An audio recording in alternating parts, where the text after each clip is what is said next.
लेकर जो 3 बड़े कदम हैं।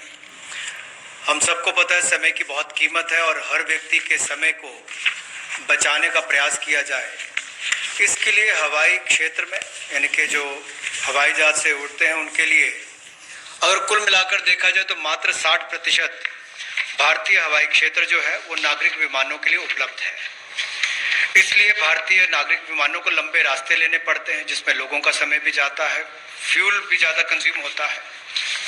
अब भारतीय हवाई क्षेत्र की इस पाबंदी को और सरल और जो हम सुगम बनाएंगे जिससे नागरिक विमानों के लिए कम समय लगेगा और वो ज़्यादा दक्ष बन सकेंगे।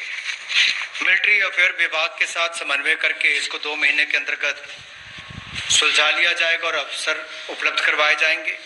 इससे विमानन क्षेत्र को 1000 करोड़ रुपए का फायदा होगा, जिससे सीधे तौर पर अगर आप देखें तो एयर टर्बाइन फ्यूल वो बचेगा तो हमारा इंपोर्ट बिल भी कम होगा, लोगों का समय बचेगा, एनवायरनमेंट बचेगा, पर्यावरण को बचेंगे और समय कम लगेगा। ये एनवायरनमेंट फ्रेंडली इनिशिएटिव भी हमारा है और एयर स्पेस की मैक्सिमम यूटिलाइजेशन भी हो सकेगी। दूसरा, हवाई अड्डों पर अच्छी सुविधाएं और कैसे मिले, इसके लिए वर्ल्ड क्लास एयरपोर्ट्स पीपीपी के माध्यम से, प्राइवेट पार्टनरशिप के माध्यम से कैसे हो। एयरपोर्ट अथॉरिटी ऑफ इंडिया ने ये सार्वजनिक निजी साझेदारी के तहत 6 में से 3 हवाई अड्डों का अनुबंध प्रदान किया है और इसमें से जहां पहले 540 करोड़ रुपया आता था प्रतिवर्ष, अब 1000 करोड़ रुपया आता है और इसके अलावा एयरपोर्ट अथॉरिटी ऑफ इंडिया को डाउन पेमेंट भी लगभग 2300 करोड़ रुपए की मिलेगी। ये एनुअल रेवेन्यू जो 6 एयरपोर्ट्स का है और 6 और एयरपोर्ट्स को आइडेंटिफाई किया गया है दूसरे राउंड की बिडिंग के लिए। इसका बिड प्रोसेस भी जल्द शुरू कर दिया जाएगा।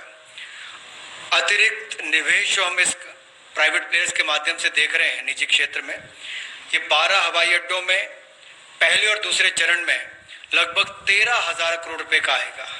13,000 करोड़ रुपए का निवेश पहले और दूसरे चरण में 12 हवाई अड्डों में आएगा और 6 और एयरपोर्ट्स के लिए भी जल्द ही तीसरे राउंड में बिडिंग की प्रक्रिया, नीलामी की प्रक्रिया शुरू हो जाएगी। एक और क्षेत्र है जो मेंटेनेंस, रिपेयर, ओवरऑल की बात करते हैं।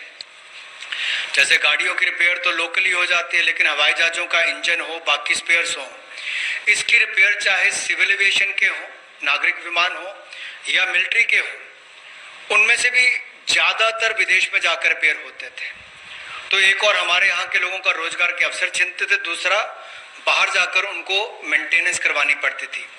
अब उसके लिए भी टैक्स रेजिम में बदलाव किए गए, उसमें एमआरओ का लिए इकोसिस्टम बनाया गया जिसको रैशनलाइज किया गया है। इससे लगभग जो 800 करोड़ से लेकर 2000 करोड़ रुपया 3 वर्षों में एयरक्राफ्ट के कंपोनेंट्स की रिपेयर के लिए या एयरफ्रेम की मेंटेनेंस के लिए जो खर्चा होता है उसमें भी बचत होगी और वो काम यहीं पर मिलना शुरू हो जाएगा हिंदुस्तान के अंदर।